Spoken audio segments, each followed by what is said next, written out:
नमस्कार भाई सभी दोस्तों को एक बार फिर आप सभी का डिजिटल अगोरा पर स्वागत है। जैसा कि जेई मेंस की जो हमारी सीरीज चल रही है, जेई के लिए हम जो क्लासेस मैथ के प्रोवाइड करवा रहे हैं, उसमें मैं दो टॉपिक जो है कवर करवा चुका हूँ। एपी भी कंप्लीट करवा चुका हूँ और जीपी भी कंप्लीट करवा चुका हूँ। दोनों के दोनों टॉपिक पूरी की पूरी डिटेल में करवा चुका हूँ कवर।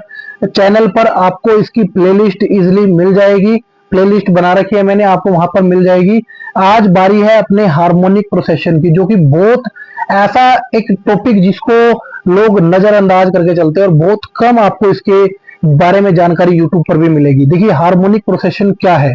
हार्मोनिक प्रोसेशन की अगर बात करें, ऐसी सीरीज जिसमें डिनोमिनेटर का डिफरेंस जो है सेम रहता है।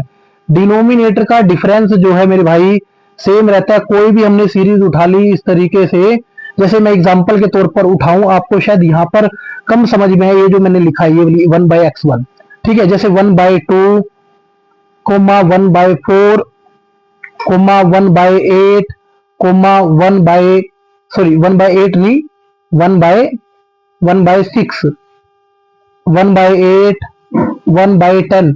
यानी आपका डिनोमिनेटर के अंदर जो डिफरेंस है वो इक्वल होना चाहिए। और एक बात आप ध्यान रखें, ये ऐसी सीरीज है, हार्मोनिक प्रोसेशन ऐसी सीरीज आती है जिसमें आपकी कोई भी एंट्री जो है वो जीरो नहीं हो सकती। यानी आपकी कोई भी टर्म, यहां पर हम कह सकते हैं x not equal to zero, आपकी कोई भी टर्म जीरो नहीं हो सकती। क्योंकि अगर यहां पर मान लीजिए डिनोमिनेटर में कहीं पर भी जीरो आया तो वो आपकी टर्म जो है नॉट डिफाइन हो जाएगी, ठीक है। यानी हम इस सीरीज को लिख सकते हैं, इस सीरीज को हम अगर लिखें तो हम लिख सकते हैं 1/a, comma 1/a plus D, comma 1/a plus 2d, comma 1/a plus 3d, up to so on, इस तरीके से, ठीक है। अब आप सोच रहे होंगे इसकी nth टर्म बिल्कुल nth टर्म एपी की तरह ही बनेगी। जो इसकी nth टर्म की अगर बात की जाएगी, 1/a प्लस n-1 इंटू में डी, ये है मेरे भाई हार्मोनिक प्रोसेशन, जिसको एचपी भी बोला जाता है, ठीक है। इस ये हमारे पास हार्मोनिक प्रोसेशन रहेगा, ठीक है। इसके बाद जो हमारे पास इंपॉर्टेंट आता है कि relation relation between relation between AP, GP and HP. भाई एपी, जीपी और एचपी के बीच में क्या रिलेशन रहता है, या हम कहें एएम, जीएम और एचएम, इनके बीच में हमारा रिलेशन जो है क्या रहता है उसको समझेंगे। देखिए बहुत छोटी सी बात है। सबसे पहले जो अर्थमेटिक मीन है वो ग्रेटर देन इक्वल टू रहता है ज्योमेट्रिक मीन के, मैंने आपको लास्ट वीडियो में भी बताया था। और जो ज्योमेट्रिक मीन है वो ग्रेटर देन इक्वल रहता है हमारा हार्मोनिक मीन से, ठीक है। ये आपको रिजल्ट जो है ध्यान रखना है कि सबसे बड़ा अर्थमेटिक मीन है, सब उसके बाद ज्योमेट्रिक मीन है, फिर हमारा सबसे छोटा कौन है, हार्मोनिक मीन है। सबसे छोटा हार्मोनिक मीन, सबसे ग्रेटर क्या है हमारा अर्थमेटिक मीन। अब आप सोच रहे हो सर अर्थमेटिक मीन हमें पता है, अर्थमेटिक मीन होता है a+b/2। ज्योमेट्रिक मीन होता है हमारा, ज्योमेट्रिक मीन होता है अंडर रूट में ab। और हमारा जो हार्मोनिक मीन रहता है वो रहता है 2ab बाय में a+b, ये होता है हमारा हार्मोनिक मीन, ठीक है। ये हार्मोनिक मीन होता है। और एक बात आप सभी को बता दूं कि अर्थमेटिक मीन, ज्योमेट्रिक मीन और हार्मोनिक मीन तीनों आपस में इक्वल हो सकते हैं। कब, when a equals to b, जब आपका a और b दोनों के दोनों जो है इक्वल रहेंगे। जो दो नंबर है जिनके बीच में अर्थमेटिक मीन, जिनके ज्योमेट्रिक मीन और हार्मोनिक मीन होता है, अगर a और b आपका इक्वल हो तो आपका अर्थमेटिक मीन, ज्योमेट्रिक मीन और हार्मोनिक मीन भी क्या हो जाएगा, इक्वल मेरे भाई हो जाएगा, ठीक है। जिस तरीके से अर्थमेटिक मीन को a से रिप्रेजेंट करते हैं, ज्योमेट्रिक मीन को g से रिप्रेजेंट करते हैं, हार्मोनिक मीन को h से रिप्रेजेंट किया जाता है, ठीक है। इसके बाद में हमारे पास एक इंपॉर्टेंट जो है सीरीज आती है। इस सीरीज का नाम बता दूं मैं आपको, ये है हमारे पास अर्थमेटिको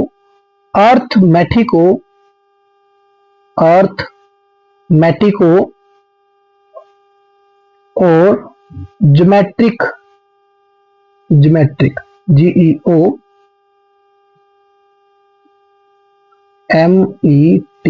ARIC, अर्थमेटिको ज्योमेट्रिक सीक्वेंस, ठीक है, जिसको AGS के नाम से भी जाना जाता है, जिसको AGS के नाम से भी जाना जाता है, ठीक है। बहुत यूजफुल इंफॉर्मेशन मैं आपको ये प्रोवाइड करवा रहा हूं, ठीक है, खास तौर पे हार्मोनिक प्रोसेशन की। भाई सब्सक्राइब जरूर करें, क्योंकि ऐसी इंपॉर्टेंट इंफॉर्मेशन आपको मिलती रहेगी हमारे चैनल पर, ठीक है। चलिए, तो इस सीरीज की अगर बात करें तो ये एक सीरीज होती है जिसमें A, A plus D into R, A plus 2D R square, इस तरीके से ये जो सीरीज है हमारे पास रहती है। जैसे हम कह सकते हैं अर्थमेटिक और ज्योमेट्रिक सीक्वेंस का मिक्सचर आप इसको बोल सकते हैं, इस सीरीज को, ठीक है। अगर आप इसके लास्ट टर्म की बात करेंगे, AN कह लो या TN कह लो, तो वो हो जाएगा A plus N minus 1, A plus N minus 1D bracket बंद, और ये हमारे पास आ जाएगा R की पावर N माइनस 1, R की पावर N माइनस 1। ये इसकी क्या रहने वाली है, ये इसकी लास्ट टर्म रहने वाली है। आप इस टर्म का टोटल भी निकाल सकते हैं। SN equals to A by 1 minus R plus RD bracket start 1 minus R की पावर N माइनस 1 बाय में 1 माइनस R स्क्वायर। आप इस सीरीज का टोटल भी निकाल सकते हैं। अगर वहीं आपको S इन्फिनिटी निकालना पड़े, क्योंकि आपने देखा होगा जीपी में हम इन्फिनिटी पढ़ते हैं, तो A by 1 minus R plus में DR बाय में 1 माइनस R का होल स्क्वायर, ठीक है। इस तरीके से आप फॉर्मेट को जो है पढ़ सकते हैं। यहाँ पर भी होल स्क्वायर आएगा हमारे पास भाई, यहाँ पर भी जो है होल स्क्वायर रहने वाला है, ठीक है। आपका डिनोमिनेटर तो यहाँ पे दोनों ही सीरीज में चेंज जो है नहीं हो रहा, 1 माइनस R और 1 माइनस R का होल स्क्वायर, ठीक है। तो ये आपके पास इंपॉर्टेंट रहने वाला है अर्थमेटिको ज्योमेट्रिक सीक्वेंस। बहुत ऐसी ये इंफॉर्मेशन ऐसी है जो आपको मेनली कहीं नहीं मिलेगी भाई हमारे चैनल के अलावा। चलिए, इसके अलावा अगर बात करें कुछ इंपॉर्टेंट पॉइंट्स की, तो कुछ इंपॉर्टेंट पॉइंट की अगर बात करें, इंपॉर्टेंट पॉइंट जो आप याद रख सकते हैं, ठीक है, इंपॉर्टेंट पॉइंट जो आप बात कर सकते हैं। इसके बाद में सिर्फ क्वेश्चन बच जाएंगे, लगभग 30-40 क्वेश्चन मैं इंपॉर्टेंट इसमें करवाने वाला हूं, ठीक है।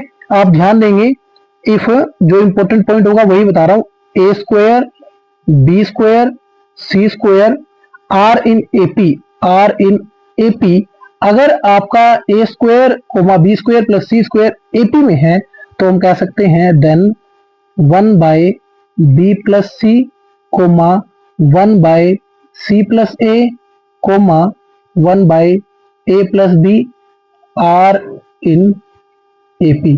तो आपका ये भी 1 by B plus C, 1 by C plus A, ये हमारा फर्स्ट पॉइंट है जो आप याद रख सकते हैं।